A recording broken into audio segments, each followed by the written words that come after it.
Hi there. You know, I have been at this radio thing for so long, matching your stories, your dedications to the perfect love song. I couldn't begin to guess the number of times that today's guest on my podcast, Love Someone with Delilah, was the artist behind the song that I chose to pair with your call. She's performed a total of 427 amazing times during her Las Vegas residency from 2011 to 2019, making her not only the most beloved performer on the Strip, but also the most profitable act since Elvis Presley.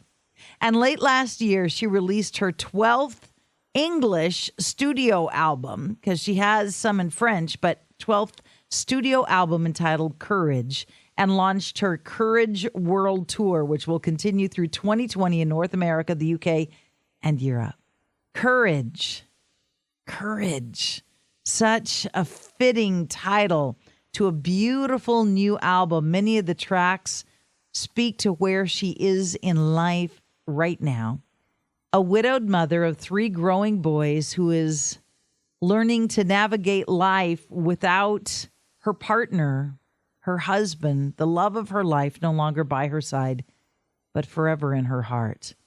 She is a powerhouse artist and performer who loves. If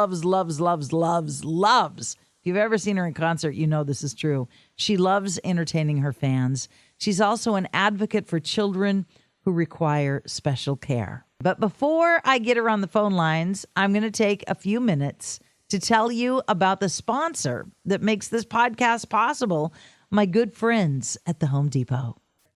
I've loved her for years. You have loved her for decades. And today we have the great privilege of sharing a little time with Miss Celine Dion. Delilah, this is Celine. Hello, beautiful. Hello, delightful Delilah. How are you? I am wonderful. What a treat to get to talk to you for a few moments. It's wonderful to speak with you as well. Thank you so much. So before we start the podcast, I watched some of the videos from your new album, from your tour and your album, the Courage album, and I sat here crying, sobbing, praying for you, going, how am I going to have an interview when I'm a hot mess? Oh, thank you. That is such a compliment. Thank you so much. Are you still crying?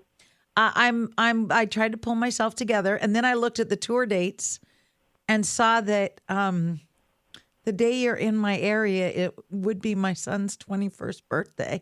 And then I started crying all over again. I'm like, okay, God, help me out here.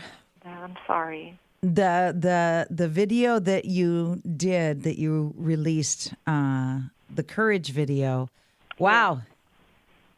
Of all the things I've ever seen you do, and I've been playing your music since you started, since David Foster first brought your music to me a long, long time ago. Yeah. Of all the things I've seen you do, and I don't know how many times I saw you in Vegas, and Celine, that video is so powerful and so beautiful. Oh, thank you. Thank you so very much. I really appreciate it. I read a review. Some author said, Celine Dion has moved on from her heartbreaking loss.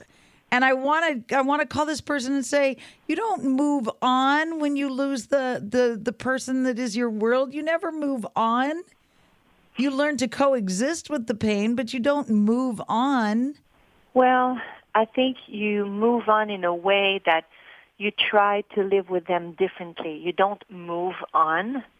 I mean, it only depends the way that you see and you hear and you want the meaning of the word itself. It's like some people say a new chapter of a book or a new book or turn the page. I mean, I had to move on to not sob every day for the sake of my children. I'm a single mom. I still love to sing for my fans. I have to show them courage. I have to show them independence. I have to show them everything that I in my power to tell them that to stand for themselves. And they have a voice and they have inner strength. And I have 3 boys. 3 boys, and 2 of them just had, your twins just had a birthday recently. Yes, actually, my twins, they just turned 9 years old. So you move on in a way that you just learn how to live differently with the person that's not next to you, but he's within you. He's within you. He's within your boys. Yeah, and I see Renee through the eyes of my children every day. They're such adorable. The twins are so adorable. And Renee Charles, such a handsome young man. Yes, he has a girlfriend. And What? Yeah, I know. I don't know if you. Well, some kids today, they're 13 years old. They already have girlfriends. What do you think about that? Yeah, I don't. I don't let my kids date that mine young. Is 18 years old, and he has a wonderful girlfriend, Alexa, and she's beautiful, and she's so good with him, and she's so good with the twins. And it's like I want him to find love. I want him. I mean, it doesn't mean that they'll get married and that's going to be they're going to be together for the rest of their lives. Which at the same time, it's like you hope, but at the same time, let's enjoy life and discover and spread your wings. But at the same time, it's like when you want to know if the person is nice, it's not because she's pretty outside. It comes inside out. And like not too long ago, she came home and she got RC, outside with the twins. She brought pumpkins, and then she said, "Come on, RC! I want you to do this with your brother. Let's go." And they were carving pumpkins, and they were playing basketball. I'm saying to myself, "Oh my God!" I would have asked him to carve pumpkins with his brothers, and we say, "Mom, come on. I've passed the age of doing that. I'm not doing that, Yeah, but the girlfriend mentions it. The girlfriend, she said, no. We're doing this. Come on, we can do this. Come on. You're gonna make them so happy. They love you so much. Oh my God. And she bought them sweaters, and that's all the only sweater that they wear now. So they basically, my 3 boys are in love. I was going to say, the girlfriend. It sounds like all 3 of them are in love with her. Exactly. All 3 of them. We took a shortcut. I don't know if you remember, many years ago, I came to see you in Vegas, and your oldest son, RC, was a baby and was back in the dressing room, and I got to hold him and play with him after your performance, and he was such a happy baby. And now you're going on tour. That was many years ago. You're going on tour now. Are the boys touring with you? Are they staying at home? What are you going to... They've always been with me. They've always been touring with me. It's the first time, actually, that I did not bring my children. First of all, my 3 children are homeschooled. My son has a girlfriend, and he didn't really want to go on tour. It was heartbreaking, but at the same time, I have to tell you that this tour, the way that it's been arranged, is that we base. We're going to base like 2 months, 3 months in one hotel, in one city, in one country, and then I will take the plane, and I will just like travel back and forth. But this time, it's like one show, after the show, go to the airplane, next city the next day. I mean, it's one show one day off, one show one day off, one show one day off, one show one day. I mean, I don't want to drive my kids and say, oh, my God, my mother was in show business. We did not have a life. No. I want them to go to school, do experiment, and go play basketball and go swimming, and they love their teacher. And it's okay that we miss each other a little bit, because when I come home, it's so intense. It's so beautiful. It's just amazing. And, we Skype a lot, and they're so happy and busy. They don't even have to, hi, Mom, how are you? Good. You did a good show. Yeah. And we're reading now a book, and we want to show you because it's 435 pages. And I'm like, are you kidding me? And I make them, and they're like so proud. They send me pictures. So you know what? And they'll be, Mom, gotta go because we have a project. We have a surprise for you. Bye, we love you. They don't even have time to talk to me. You know what? It makes me feel good knowing that they're good. If my kids are good, I can go on stage and do my singing and have a good time with my fans because I know that my kids are well taken care of. The godmother is my sister Linda for my 3 children. I know they're in good hands. They're home. They're safe. And I miss them, of course. But, the hardest thing to do is that sometimes you have to, what's the best for them? It's not just you. What's good for me? I want to keep them with me all the time. But they need to learn and they need to, it's hard because you try to teach them how to fly, but you never want them to take off. So it's very difficult. But you know what? I don't have a hard time because I know they're having a blast right now. So you are giving them roots so that they know that they are grounded, and you're giving them wings to fly. The apples did not fall far from the trees because those munchkins of mine, they love music, they dress up every day, they love fashion, they play all the time. Karaoke, here we go. Oh my gosh, you should see, they send me pictures. I'm like, are they serious? I mean, they're dressing up to go to bed. And I'm telling my sister, it's okay. It's who cares? It's fine. Who cares? They're good boys. They fall asleep with like a top hat, like a big hat, and a cowboy boots, and like a penguin outfit. Who cares? And then when they fall asleep, she undresses them and makes them more comfortable. But when they watch a movie, they want to be the character. You should see their closet to get dressed. If you think I have clothes, they have clothes. Celine, you're an amazing mother. I love the fact that you encourage your children to find and follow their own creative pathways. When we come back, I want to spend a few minutes talking about the song Imperfections, which really resonated with me. But right now, we need to pause for this important message. Today, we have the great privilege of sharing a little time with Miss Celine Dion. Thank you so much. I wanted to talk about, you've got this fashion sense. You're at the Met, you're at these fashion shows, and yet you are so stinking down to earth and humble. And the song that I'm playing on my show right now, Imperfections, talks about that. And in the video, you bear it all. You wipe the makeup off, and there you are in all your reality. Was that your idea to do the song that way? Yeah, I wanted to do this for a long time, actually. And I asked them if they would allow, please keep some time and some tape and some time during that day of shooting.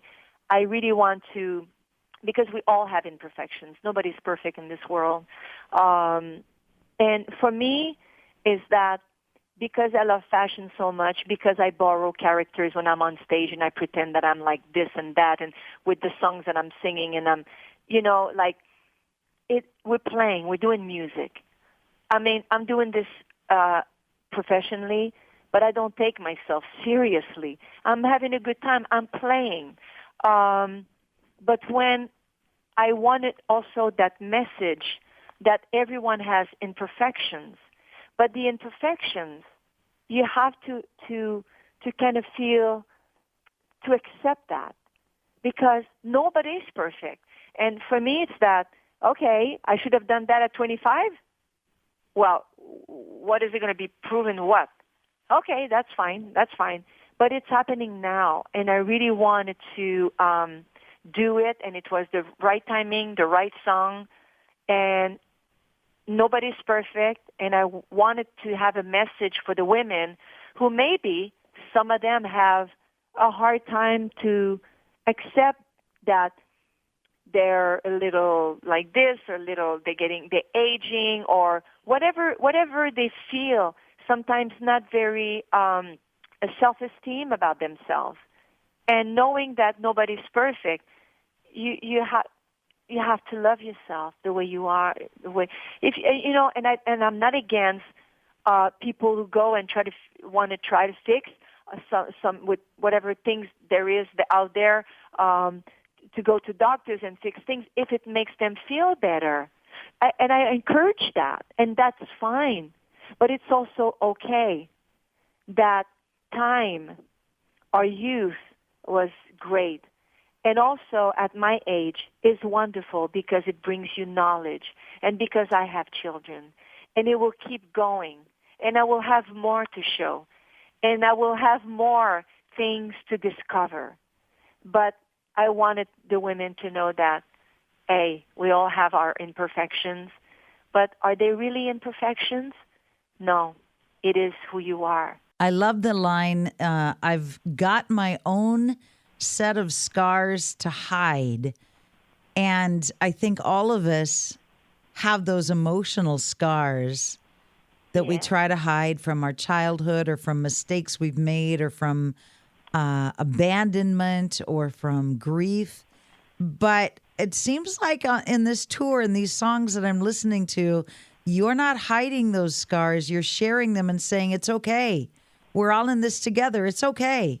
It's okay. It is okay. You have to assume yourself, and it's okay, and it's gonna be fine. Let's just grow one day at a time. It's gonna be okay. We have strength. We're women. We're strong. We raise children. Here we are. Let's go. And that's good. I can't hold your heart while I'm fixing mine. Great line. And I ain't going to save you. I love that line. How many times did I enter into relationships when I was younger thinking I was going to save someone from their addictions, from their bad choices? Thank God I outgrew that phase. But I want my daughters and other young women to hear that and recognize that your job ain't to save somebody, baby. Oh. Your job is to be the best that you can be. So I know that you, Celine, have your own organization, your own philanthropic organization. And my producer, Janie, said, Delilah, basically she gives to everybody and is trying to save the world with her goodness. And that really touched me. What are some of the projects that you are really pouring your heart into? Well, actually, I do have a foundation, and I try to help a lot of children. So young children to I'm the godmother of cystic fibrosis, actually, and I have my own foundation too, which I raise money to help sick children. We have some in our family. He carries the gene, and we lost one of our niece, my sister's daughter. She was 16 years old, and when I was asked to participate and to try to raise some money, eventually after that, I wanted to be more involved and try to have my own foundation to try to help even more. And also, it's just that not only to be the spokesperson for Saint Justine, which is the hospital of children in Montreal, but the thing is that I think it's a responsibility of human beings to, if we can try to help, if we see somebody struggling, if we can try to help to be part of a foundation and raise some money. We don't even have to think about this. We don't even have to talk about this. I don't want to talk about that because it's like it's normal. It's natural. I don't want to say, yes, I have my foundation and I give a lot of money to. I mean, it's true, but at the same time, I think it's just normal. I mean, the fans had given me all through those years an amazing life. I'm trying to raise my children the best way I can, and I'm fortunate enough to have an extraordinary life, and the least that I can do is to pay back in the best way that I can and to raise some money for people who are struggling and kids who are having a hard time, who might not have a future. To whom much is given, much is required. You have been blessed richly, and as a result, you give richly. You're so sweet. Thank you so much. Thank you so much. Well, you know what? In life, you don't want to be a taker. You want to be a giver. I definitely want to be a giver, and you have given so much beautiful music to the world, Celine, and I am so excited for your tour. I don't know how you do it, I looked over your schedule, and it's a crazy schedule. I would Yeah. love to. I would love to. I may find the courage to come and see you on my son's birthday. Yeah. I'll be around, darling. And you know what? Thank you so much for playing my music for so long. I really, really appreciate it. And we'll see each other again real, real soon, okay? All right. God bless you. I love you. God bless Love you. as Bye bye, well. honey. Bye-bye, love, love. Bye-bye. How amazingly fortunate are we, blessed are we, to spend time with a musical icon. Celine is talented, she's beautiful, she's kind, and she is very, very courageous. If her show, the Courage World Tour, comes to a city near you, I encourage you to get tickets and go. But until then, I encourage you to slow down and love someone.